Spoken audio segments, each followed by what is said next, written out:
امام علی علیہ السلام اللہ کے بندوں کی اصلاح فرما رہے تھے، اتنے میں آپ فرمانے لگے، اے لوگو، اچھے وقت سے زیادہ اچھے دوست کو عزیز رکھو، کیونکہ اچھا دوست برے وقت کو بھی اچھا بنا لیتا ہے۔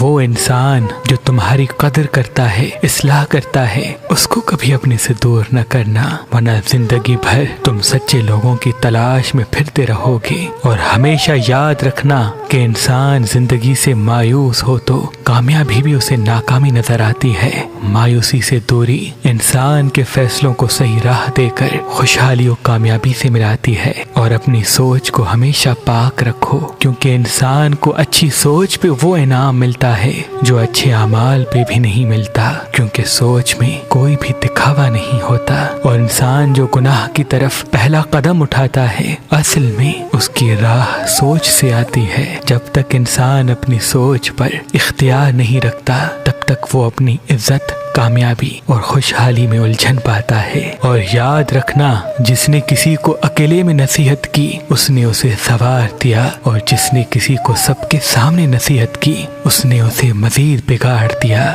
جب بھی اپنے عزیز و اقارب یا دوستوں کی اصلاح کرنا چاہو تو اس بات پہ غور کرنا، وگرنہ تم اپنے ہی ہاتھوں سے اپنے عزیز و اقارب اور دوستوں کو گوا بیٹھو گے، اپنے عزیز و اقارب اور دوستوں کو گوا بیٹھو گے۔